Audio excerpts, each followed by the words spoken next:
그 20장을 보면은 안식 후 첫날 이른 아침에 아직 어두울 때 막달라 마리아가 무덤에 와서 돌이 무덤에서 옮겨간 것을 보거든요.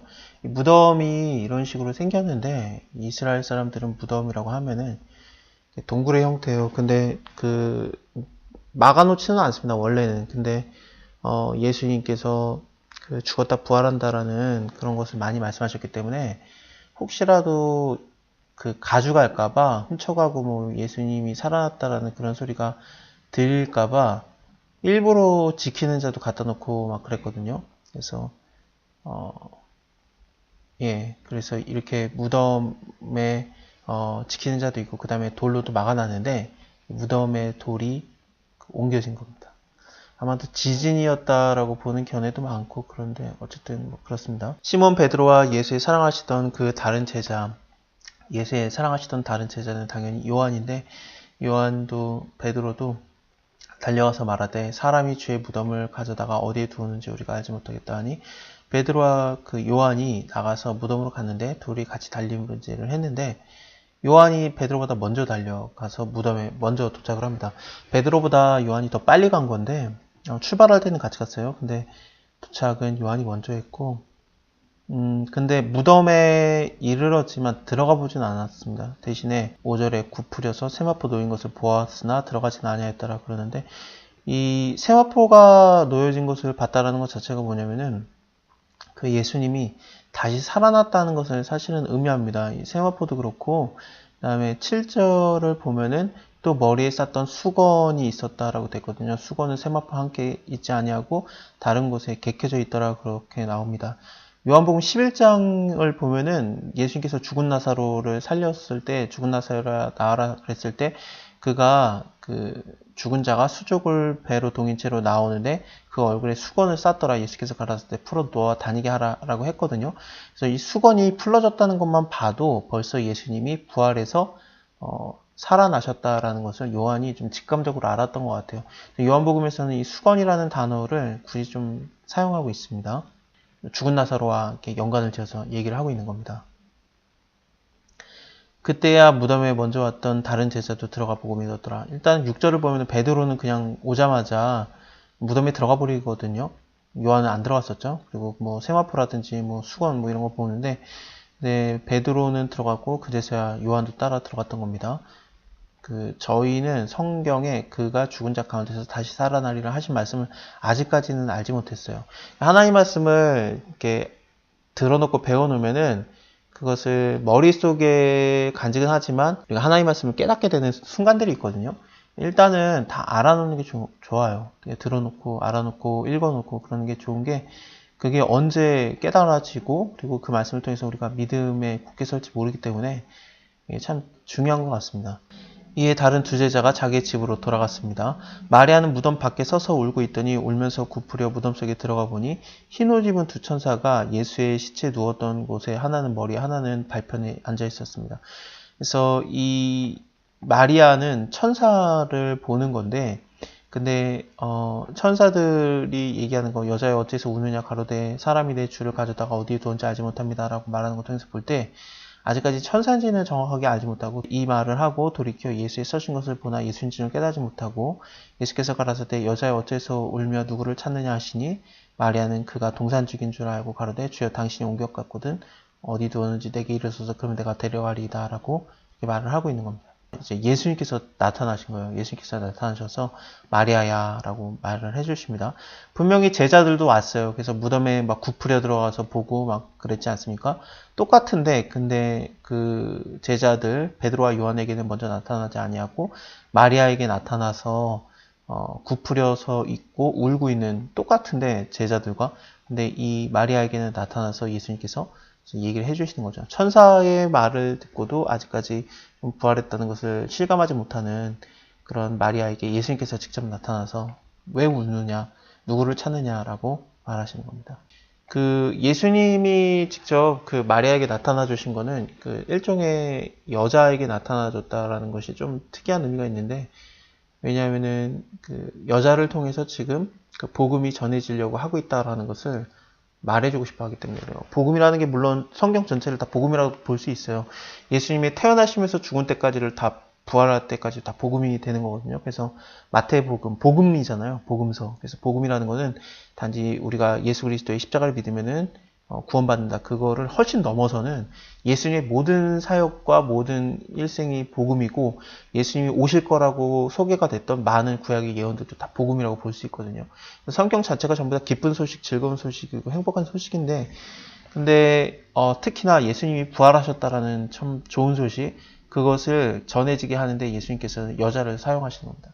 여자 한 명을 통해서 이 세상에 죄가 마치 들어온 것처럼 예수님께서 그 마리아를 선택해서 마리아를 인해서 예수님이 살아났다라는 소식을 전해지게 하는 거에 시작을 만드시는 겁니다. 예수께서 이르시되 나를 만지지 말아라. 내가 아직 아버지께로 올라가지 못하였다. 너는 내 형제들에게 가서 이르되 내가 나의 아버지 곧 너희 아버지 내 하나님 곧 너희 하나님께로 올라간다 하라 하신대. 그래서 이 하나님 아버지를 아버지라고 부르는 것은 굉장히 위험한 얘기였습니다. 이때 당시에. 그래서 예수님께서는 하나님을 하나님 아버지라고 부르면서 기도하고 너희도 하늘에 계신 우리 아버지여라고 기도를 해라라고 가르쳐 주셨지만 하나님을 아버지라고 부르는 거 물론 유대인들 생각에 무슨 생각이 있었냐 우리는 하나님의 자식들이다 하나님의 백성이다라는 생각이 있었어요. 하지만 아버지라고 망령되이 부르지 못했거든요. 근데 예수님께서 이렇게 아버지라고 부르는 것을 하셨고 당연히 하나님의 아들이니까요. 그리고 우리도 마찬가지로 하나님을 아버지라고 부를 수 있다라는 것으로 내 아버지 그리고 너희의 아버지 뭐 이런 식으로 얘기하는 걸 통해서 보면은 하나님과 우리의 관계를 벌써 회복시킨 듯한 느낌이 나오는 겁니다. 막달라 마리아가 가서 제자들에게 내가 주를 보았다 하고 또 주께서 자기에게 이렇게 말씀하셨다라고 이르게 하였습니다. 그래서 복음 전하는 것의 시작을 여자인 마리아를 통해서 특히나 막달라 마리아를 통해서 이것을 하게 한 겁니다. 이날 곧 안식 후 첫날 저녁 때 분명히 예수님께서는 안식 후 첫날 아침에 부활을 하신 거고요. 이제 저녁이 됐는데 저녁이 됐다라는 것은 이제 다른 날이 오는 거거든요. 저녁이 되면 아침이 되는 첫째 날이라 그렇기 때문에 저녁이 하루의 시작이에요. 안식 후 첫날은 그러니까 그 6월절이 금요일 날 시작을 하고 금요일 다음에 토요일이 이제 되면은 금요일 저녁이 되면은 저녁이 되면서 안식일이 되는 거거든요. 그리고 나서 안식 후 첫날이 되면은 이제 그 주일 아침이 되겠죠. 그래서 주일 아침에 예수님께서 부활하신 거고 그래서 금요일 오후 3시에 돌아가시고 그 다음에 토요일 그 다음에 주일 아침이 되기 때문에 저녁이 되면 아침이 되라 이거 그런 걸 통해서 볼 때 예수님께서 3일 만에 부활을 하신 거고 그리고 저녁이 되었을 때 제자들이 유대인들이 두려워서 다 같이 모여서 문을 닫고 있었는데 예수님께서 거기 나타나시는 겁니다. 그 6월절에 양 잡고 그 다음에 안식일이 임하고 토요일 안식일이 임하고 그리고 안식 후 첫날이 되면 그게 어떤 날이냐면 초실절이에요. 처음 열매를 드리는 날이거든요. 그때 열매들이 많은 날 나는 그런 건 아닌데 열매가 맺히긴 맺혀요. 그래서 그 열매를 하나님 아버지께 드립니다. 하나님께 드리면 하나님께서 그 열매를 기뻐 받으시고 그리고 나서 그날부터 49일 77절을 77에 49니까 49일을 계산을 한 다음에 그때에 보리들이 나요. 그래서 보리들 맥추절이라고 하는데 보리들을 열매를 해가지고 하나님께 드리는 거거든요. 그럼 그때는 많은 열매가 맺히기 때문에 반드시 이때 초실절 때 먼저 하나님께 예배를 드리고 그 다음에 49일 후에 많은 보리들을 드리는 그날이 되면은 그때가 바로 오순절이에요. 성령이 임하는 절. 그래서 우리가 바로 부활의 열매들이 되는 겁니다. 예수님께서 지금 죽으시고 부활하신 다음에 이때부터 그 안식 후 첫날부터 카운트가 들어가가지고 49일이 지나서 50일 때 사도행전 2장에서 성령이 임하는 거예요. 그래서 성령이 임하시면은 우리가 성령을 통한 부활의 열매들이 되기 때문에 예수님께서 부활의 첫 열매고 우리는 성령을 말미암아 부활을 한 많은 열매들이 되기 때문에 우리가 그 오순절의 열매들이 됩니다. 예수님께서는 첫 열매 그리고 우리들은 예수님께서는 부활의 첫 열매 우리들은 오순절의 많은 열매들이 되는 겁니다. 이 말씀을 하시고 저희에게 향해서 숨을 내신 일단은 문을 닫고 있었어요. 제자들이 두려워서 문을 닫았다라는 것은 아마도 자기네들도 잡혀갈까봐 문을 닫았던 건데 근데 예수님께서 그 가운데 서서 가라사대 너에게 평강이 있을지어다 그러는 거거든요. 그러니까 이게 뭐냐면은 그 문이 닫혀 있지만 그 안에 나타나신 거예요. 그래서 분명히 몸이 있어요. 이 말씀을 하시고 손과 옆구리를 보이시고 제자들이 그걸 보고서 기뻐하는데 분명히 몸이 있는데 근데 이런 그 공간의 제약을 받지 않는 부활체를 입으신 겁니다. 벌써. 사실 생각해보면 위에서도 그 막달라 마리아에게 갑자기 나타나가지고 어찌하여 우느냐라고 누구를 찾느냐 마리아야 하면서 예수님이 나타난 것처럼 그 갑자기 나타나는 것들이 있어요. 누가복음 뭐 다른 복음서를 봐도 엠마오를 가는 두 제자에게도 예수님께서 갑자기 나타나시거든요. 그랬다가 예수님인 줄 알아보니까 또 갑자기 사라져요. 그래서 나타났다 사라졌다 그런 것들이 있는데 공간의 제약을 받지 않는 것 같은 그런 행동들이 나오는데 이게 가능합니다. 우리가 그 부활체를 입으면은 이런 공간의 제약이 없어요. 그래서 예수님의 몸과 같이 그 공간의 제약을 받지 않고 시간의 제약도 받지 않으니까 영원히 사는 거고 그렇습니다. 아직까지는 우리가 그 시간과 공간의 차원 안에 들어와서 살기 때문에 이게 무슨 뜻인지 잘 모르는데 그리고 막 예수님이 하늘로 구름 타고 올라가시잖아요. 이것도 다 공간의 제약을 벗어나는 거거든요. 그래서 이런 것들을 통해서 보면은 우리가 다 겪게 될 일들입니다. 그러고 나서 제자들에게 평강이 있을저다 하고 그 다음에 아버지께서 나를 보내신 것 같이 나도 너희를 보내노라. 그래서 예수님이 아버지에게 보냄을 받은 것처럼 우리도 예수님께 보냄을 받는 세상으로 보내지는 자들이 되는 건데 이 말씀을 하시고 저에게 향하여서 숨을 내쉬며 이게 숨을 내쉬는 거는 천지창조하신 다음에 하나님께서 흙으로 사람을 지으시고 후 하면서 이제 코에 생기를 불어넣으시니 사람이 생명이 된지라라고 돼 있거든요. 창세기 2장 10절을 보면 그것처럼 이렇게 후 하면서 예수님께서 그 제자들 이제 숨어서 지내고 있는 마치 죽은 것 같은 그 제자들 살아있지만 목숨은 붙어있지만 그 전혀 평화롭지도 않고 평강하지도 않는 그 죽은 것 같은 그 자들에게 후 하면서 살아나라 하시는 겁니다. 거듭나게 하는 거예요. 이거 자체가. 에스겔서 37장에서도 보면은 또 내게 이르시되 인자야. 여기서 인자는 에스겔을 말합니다. 하나님께서 말하시는 건데 인자야 에스겔아 너는 생기를 향하여서 대언하라. 생기에 대해서 대언하여 이르기를 주 여호와의 말씀에 생기야 사박에서부터 와서 이 사망당한 자들에게 붙어서 살게 하라 하셨다 하라. 그래서 후 하면서 그때도 살아나는 거. 많은 그 군대 같은 것들이 죽은 마른 뼈들이 있는데 그게 거기에 뭐 힘줄이 붙고 살이 붙고 뼈가 붙고 살이 붙고 그러면서 이게 다 되거든요. 근데 죽은 거 같았죠. 왜냐하면 그냥 몸만 있지 죽은 거였어요. 근데 거기다가 생기야 그들에게 들어가라 그랬더니 그들이 다 살아나는 거. 그래서 많은 군대를 이루었더라라는 에스겔도 그런 환상을 보는데 약간 비슷한 느낌이 듭니다. 그래서 성령을 받아라 라면서 후 내쉬면서 성령을 받아라 그러시는 거예요. 거듭나게 하는 거. 너희가 누구의 죄를 사하면 사하질 것이고 누구의 죄를 그대로 두면 그대로 있으리라. 12 제자 중에 하나인 디두모라고 하는 도마가 있는데 이 도마라고 하는 거는 토마스입니다. 토마스는 헬라어로는 뭐 쌍둥이니까 쌍둥이들은 다 도마라는 이름을 가졌던 것 같아요. 근데 이 토마스는 예수님이 오셨을 때 함께 있지 아니하였었습니다. 다른 제자들이 그에게 이르되 우리가 주를 보았다 하니 토마스가 가로되 내가 그의 손에 못자국을 넣어보며 그리고 내 손으로 그 옆구리에 넣어보지 않고는 믿지 않겠노라. 8일이 지난 다음에 제자들이 다시 집안에 있을 때 도마도 함께 있었는데 문을 똑같이 닫고 있었어요. 근데 예수님께서 또 나타나신 거예요. 또 오사 가운데 서서 가라사대 평강이 있을저다라고 동일하게 저번하고 말씀하시고 바로 도마에게 말하시는 겁니다. 네 손가락 위로 내밀어서 내 손을 보고 네 손을 내밀어서 내 옆구리에 넣어봐라. 그리고 믿음 없는 자가 되지 말고 믿는 자가 되라라고 예수님께서 말을 해주십니다. 그래서 이렇게라도 믿으면 되는 거예요. 그래서 이 도마가 대답을 하여 가로되 나의 주시면 나의 하나님이십니다라고 예수님을 하나님으로서 고백을 합니다.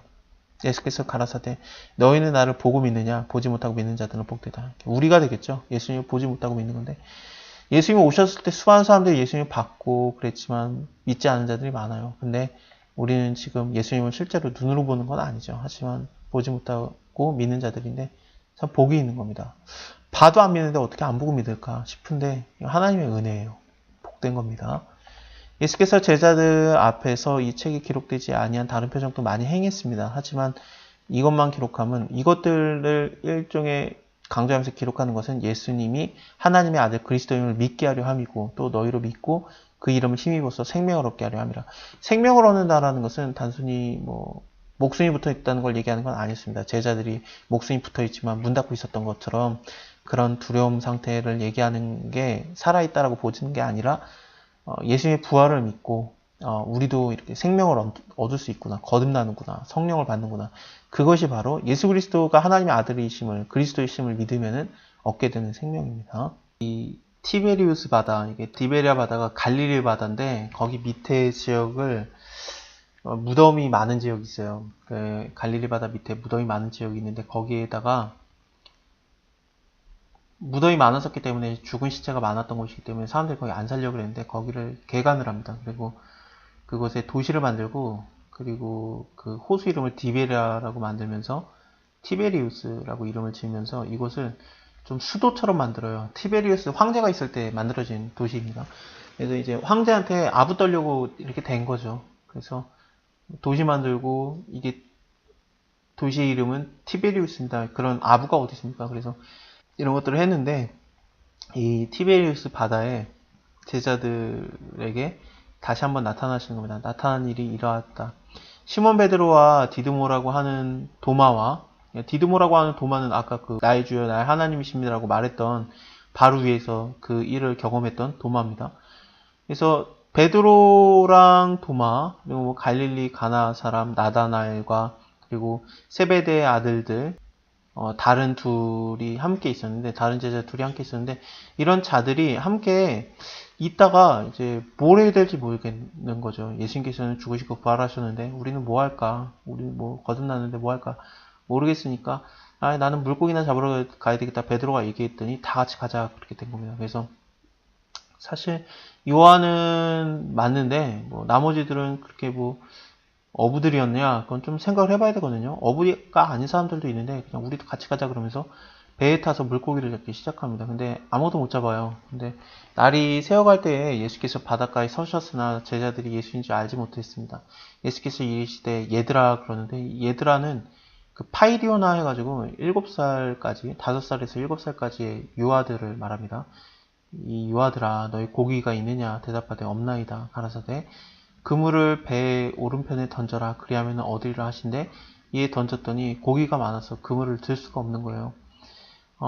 예수의 사랑하시는 제자인 요한이 베드로에게 이르되 주님이다 이렇게 말을 하는 거죠. 그랬더니 시몬 베드로가 옷도 벗고 일하고 있었어요. 아예 물고기가 너무 많이 잡히니까 옷까지 벗어 던지고 고기를 잡다가 그제서야 좀 자기의 모습을 발견한 겁니다. 그래서 아예 겉옷을 다시 입은 다음에 수영을 하기 시작합니다. 뛰어내려서 한 90m쯤 수영해서 온 건데 다른 제자들은 육지에서 산 것과 불과 한 50까지 한 90m쯤 되는으로 작은 배를 타고 고기 든 그물을 끌고 와서 원래 큰 그 배가 있고 또 작은 배까지도 있었던 것 같아요. 그래서 작은 배를 타고 오는 겁니다.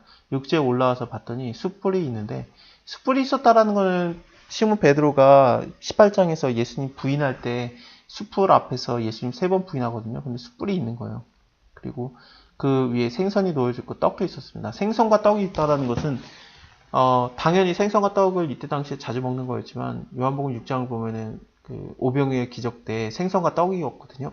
그것이 굉장히 기억나요. 그때 사람들이 생선과 떡을 예수님한테 더 달라고 그래서 우리의 왕이 되어 달라고 했는데 예수님께서는 내가 너에게 주는 것은 진짜 그걸 뭐 배고프니까 너한테 준 거긴 한데 근데 내가 정말 주고 싶어 하는 것은 생명의 떡이고 그 다음에 생명의 피다 내 살을 먹으라 내 피를 마셔라 그랬을 때 다 떠나고 예수님께서 제자들에게도 너희가 떠나려고 하느냐 그랬더니 그때 베드로가 했던 얘기가 영생의 말씀이 여기 계시면 우리가 니게로 가겠나이까 그렇게 말했는데 지금 영생의 말씀 예수님을 쫓지 않고 또 떡과 물고기 쫓고 있는 그런 게 된 겁니다. 너네 이거 생각나냐? 그렇게 예수님이 말하시는 거예요.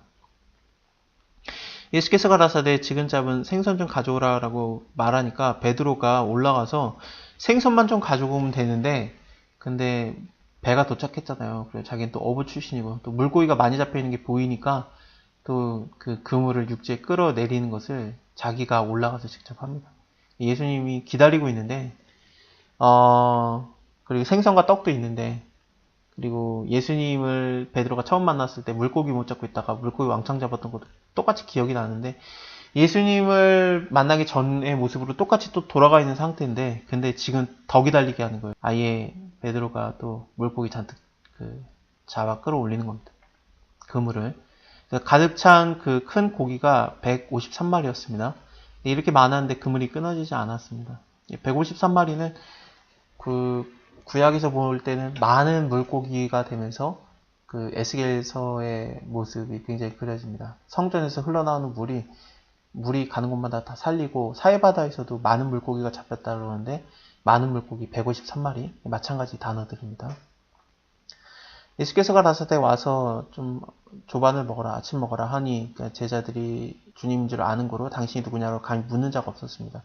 예수께서 가셔서 떡을 가져다가 저에게 주시고 생선도 그와 같이 하셨어요. 이것은 예수께서 죽은 자 가운데서 살아나신 후에 세 번째로 제자들에게 나타나신 겁니다. 저희가 아침 먹은 후에 예수께서 시몬 베드로에게 이르되 요한의 아들 시몬아, 베드로를 말하는 겁니다. 예, 그 바요나라고도 나오는데 바요나가 바가 아들이에요. 그래서 바요나가 요한의 아들입니다. 요한의 아들 시몬아, 네가 이 사람들보다 나를 더 신의 사랑으로 사랑하느냐, 신이 사랑하는 것처럼 무조건적인 사랑으로 나를 사랑하느냐 했더니 베드로가 주여 그러합니다. 내가 주님을 사랑하는 줄을 주님을 친구의 사랑으로 사랑하는 줄을 아시나이다. 가라사대 내 어린 양을 먹여라. 두 번째 가라사대 요한의 아들 시몬아, 네가 나를 신의 사랑, 완전한 사랑, 무조건적인 사랑으로 나를 사랑하느냐.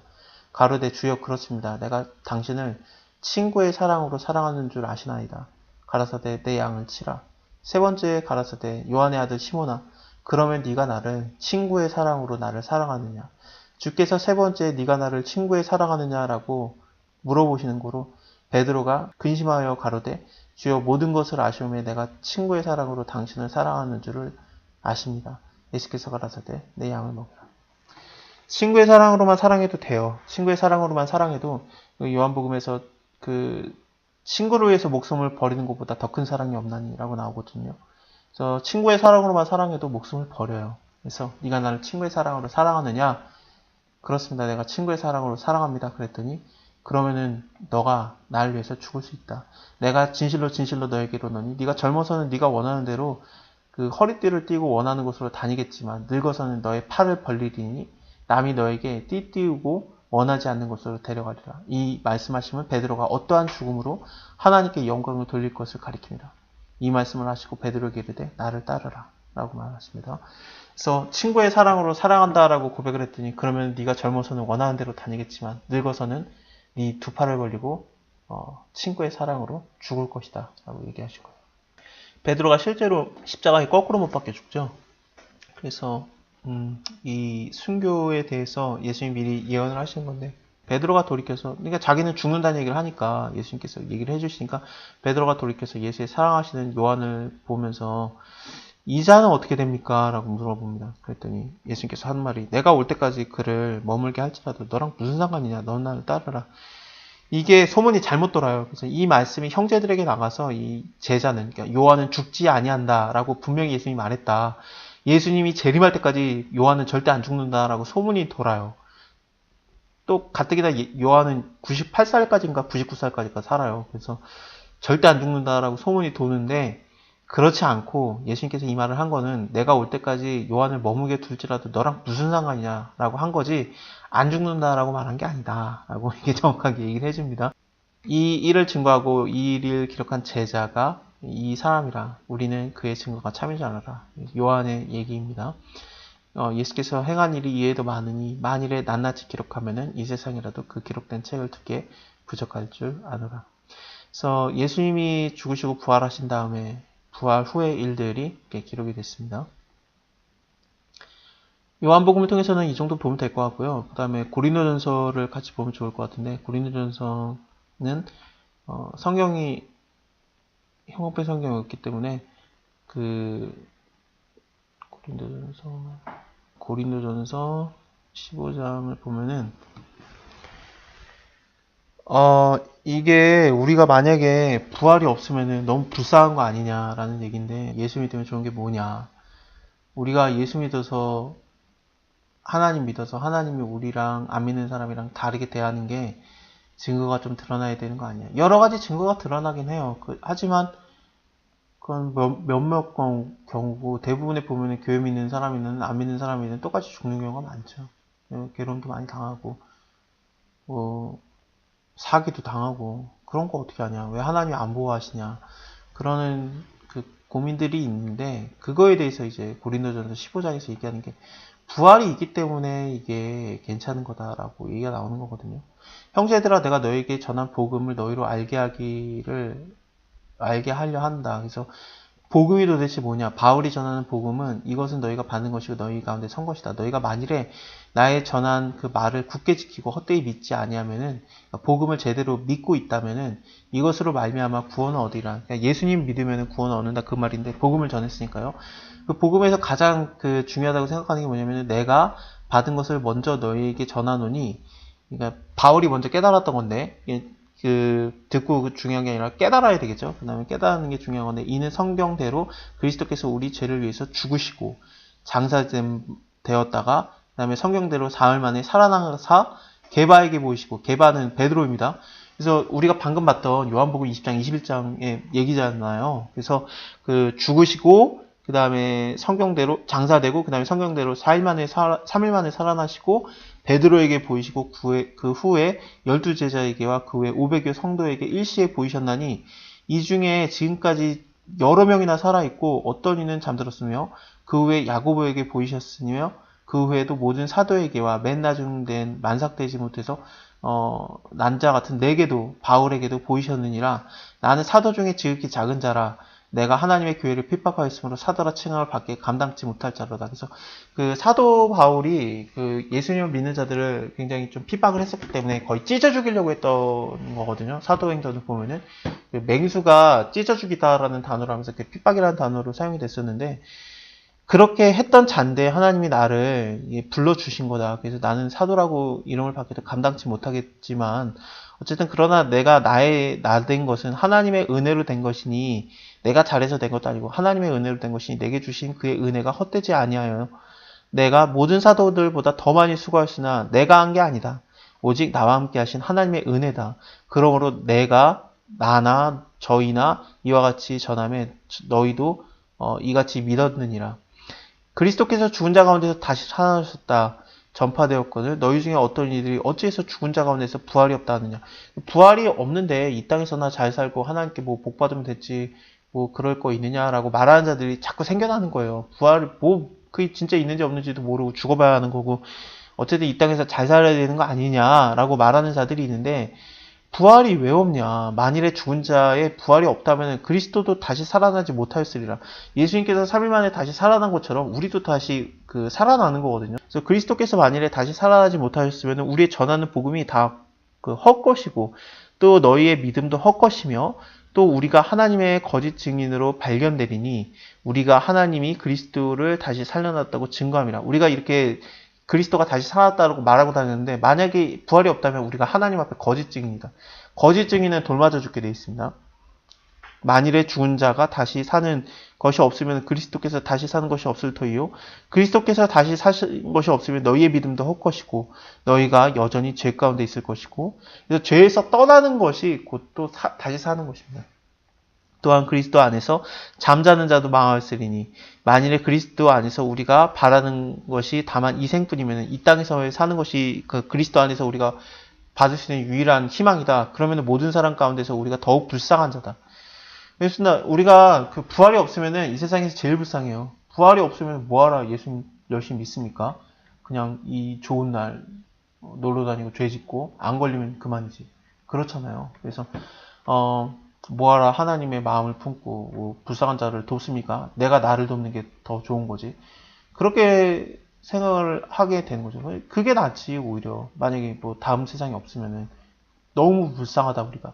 그러나 이제 그리스도께서 죽은 자 가운데서 다시 살아나 잠자는 자들의 첫 열매가 되셨도다. 이거는 제가 아까 말씀드린 그 초실절, 그러니까 안식구 첫날 그날 주일이 되겠죠. 그래서 안식구 첫날 그 첫날에 예수님께서 부활하셨기 때문에 부활의 첫 열매가 된 거예요.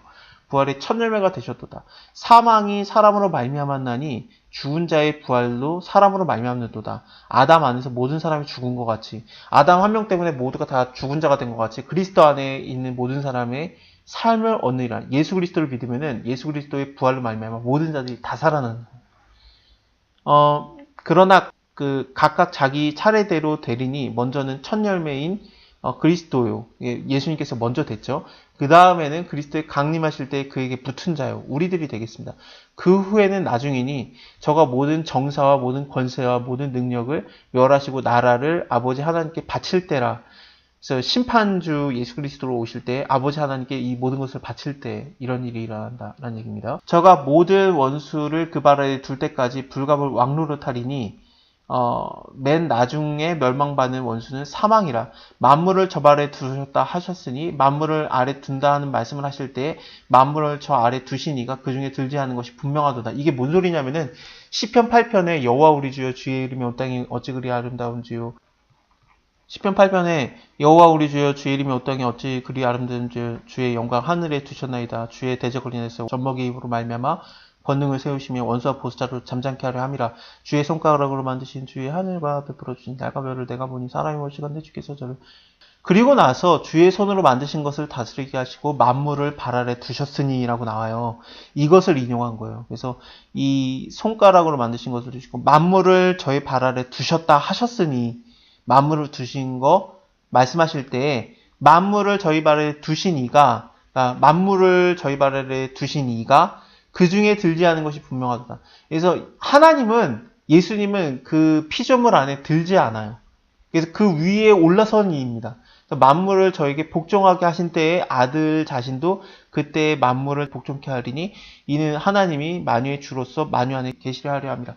그래서 모든 것을 다스리는 창조자의 그 자격, 당연히 창조자이시죠.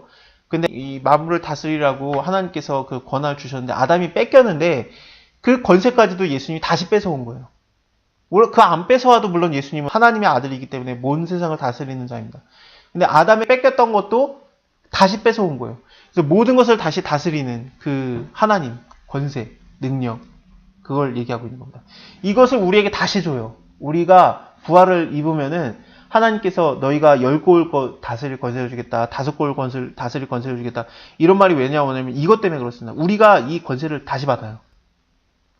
만일에 죽은 자들이 도무지 다시 살아나지 못하면은 죽은 자들을 위해서 세례받는 것이 무엇이 있느냐?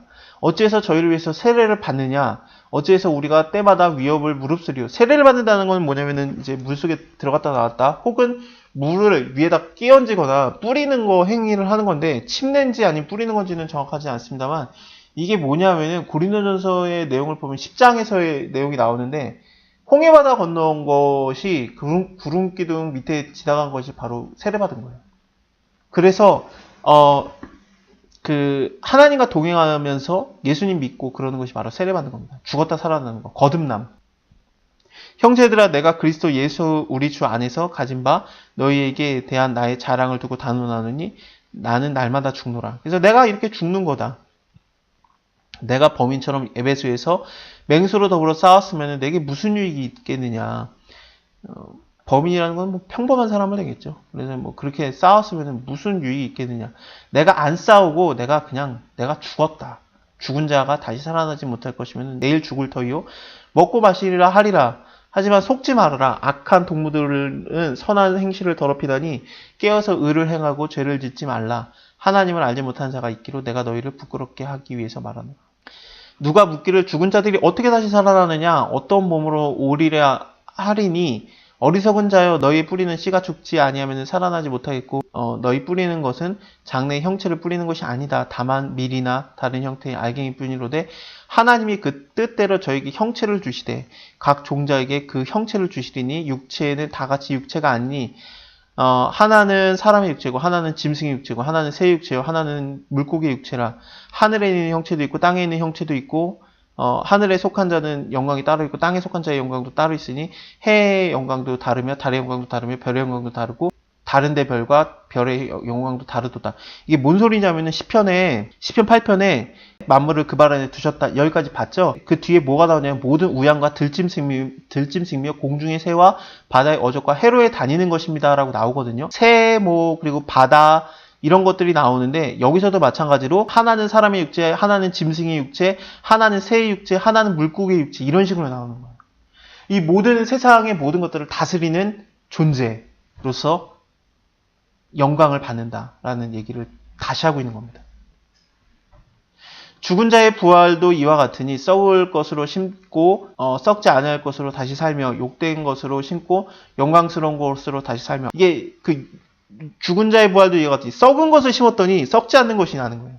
다시 살고 욕된 것을 심었더니 영광스러운 것이 나고. 그래서 날마다 내가 나를 죽는 거예요. 그래서 내가 죽었더니 살아나는 거를 얘기하는 겁니다. 내가 욕된 것을 버렸더니 영광스러운 것을 하나님께서 주시고, 내가 약한 것으로 내가 심었더니 강한 것으로 살아나고, 육의 몸을 심었더니 신령한 몸으로 다시 살아나는 이런 엄청난 것을 하나님께서 허락을 하는 겁니다. 기록된 바 첫사람 아담은 산령이 되었다 함과 같이 마지막 아담은 예수 그리스도를 말합니다. 마지막 아담은 살려주는 영이 되었나니 그러나 먼저는 신령한 자가 아니요 육에 있는 자요 그 다음은 신령한 자니라. 첫사람은 땅에서 났으니 흙에 속한 자거니와 그 흙에서 났다라는 것은 그 이름 그대로 아담이라는 뜻이었죠. 흙에서 낳은즉 내가 너의 이름을 아담이라고 하리라 그랬는데, 이 아담에서 난 자고, 두 번째 사람 예수님입니다. 하늘에서 난 자.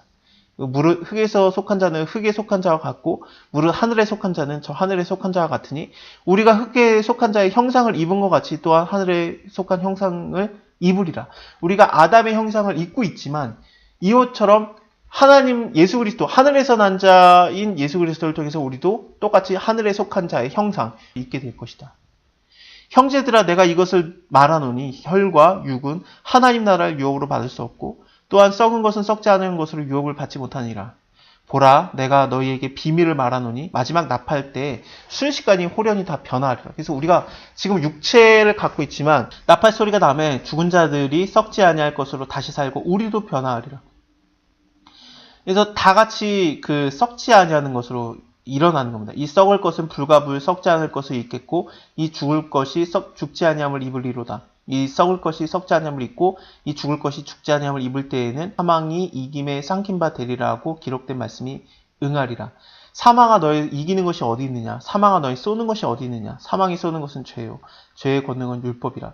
우리 주 예수 그리스도 말미암아 우리에게 이김을 주신 하나님께 감사하노니 그러므로 내 사랑하는 형제들아, 경고하며 흔들리지 말며 항상 주의 일에 더욱 힘쓰는 자들이 되라. 이는 너희의 수고가 주 안에서 헛되지 않은 줄 압니다. 다윗같이 자기의 죄를 짓고 칼의 대가를 받을 때도 하나님께서 그 가운데서도 많은 동역자들과 많은 보호와 어쨌든 책임을 지세요, 하나님께서. 그럼에도 불구하고 악인을 통해서도 먹이시고 막 그랬긴 했는데, 다윗 같은 경우도 있지만 근데 그냥 시작도 못하고 죽은 야고보 같은 것도 있고 그렇거든요. 근데 고민을 해봐도 바울의 말 맞다나 결론은 부활 걸고 넘어갈 수밖에 없어요. 부활이 안 믿어지면은 아무것도 아니에요. 없는 사람들은 이 땅에서는 이 생은 아니구나 해서 저생에서 그거를 이 생은 포기하고 저생을 이제 원하는데, 사두개인들이 그랬어요. 사두개인들 바리새인들이 뭐가 다르냐면, 왜 사두개인들이 부활이 없다고 하냐면은 너무 많았어요. 종교 권력도 있었고 돈도 많았고 그러니까 사두개인들은 부활이 필요 없었고, 이 땅에서 내가 잘 보호받으면 그게 하나님 믿는 거다였고, 바리새인들은 잘 못 살았거든요. 그러니까 사두개인 욕하면서 부활을 얘기했던 겁니다. 근데 예수님께서는 그 사두개인들이 와가지고 예수님한테 부활이 어떻게 있을 수 있겠느냐, 만약 한 여자가 하나가 있는데 7 남자랑 동침을 하고 죽었다. 그러니까 거기서는 이제 형제가 애를 못 낳고 죽으면은 다른 형제의 아내가 되니까요. 그렇게 됐다 그러면 부활하면 누구의 아내가 되겠느냐? 그러니까 부활이 넌센스 아니냐? 그랬더니 예수님께서 부활이 있지 그러면서 얘기를 한 거죠. 그래서 천국에서는 시집가고 장가가는 게 아니다. 그래서 그 부활체를 보면은 이게 성별에 대한 게 그런 게 없는 것 같아요. 그래서 그런 게 아니라 또 너희가 아브라함과 이삭과 야곱의 하나님이라는 걸 읽지 못하였느냐. 이게 모세오경은 믿어요. 사두개인들이. 나머지는 안 믿어요. 모세오경은 버릴 수가 없으니까. 근데 모세오경에 부활에 대한 얘기가 거의 없는데, 근데 아브라함과 이삭과 야곱의 하나님이라고 하지 않았느냐. 아브라함과 이삭과 야곱의 하나님이라고 얘기하는 것 자체가 뭐냐면은 아브라함이 아버지의 품에 안겨있고 이삭도 하나님의 품에 안겨 있고 야곱도 하나님의 품에 안겨 있는 부활의 상태라고 믿는 거거든요.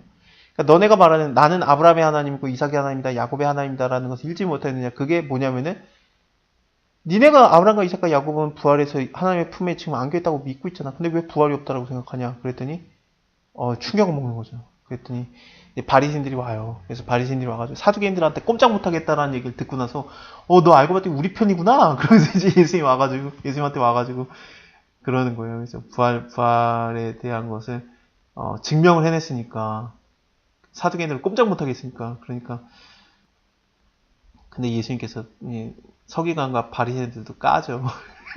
너네도 잘못했어 하면서 얘기를 하시는데 부활은 있어요. 네, 부활을 예수님께서 실제로 하셨고 부활의 열매고 첫 열매. 죽었다 살아나는 게 부활이 아니에요. 죽었다 살아나는 거는 뭐 그 전에도 여러 명 있었고 뭐 엘리야 때도 한 번, 엘리사 때도 한 번, 뭐 나사로도 죽었다 살아났고 그 다음에 걔 누구야? 걔 12살 먹은 그 야이로의 딸, 회당장 야이로의 딸 달리다고 하면서 일어나잖아요. 근데 그들을 얘기하는 게 아니라 그들이 부활의 먼저 아니냐. 그게 부활, 죽었다 살아나는 게 부활이, 목숨이 살아나는 게 부활이 아니라 부활이라고 하는 것은 생명, 영원한 삶, 그걸 얘기하는 거예요. 나사로가 다시 죽었거든요. 죽었다 살아난 다음에 나중에 나이 먹어서 다시 죽는 거죠. 그것처럼 목숨을 얘기하는 게 아니라 그래서 예수님께서 제자들에게 후 하면서 성령을 받아라 그랬던 게 거듭남을 얘기하는 겁니다. 거듭나는 성령을 통한 다시 살아남. 죽을 몸을 심었더니 영원한 삶이 영광을 얻는 거. 고린도전서 15장처럼.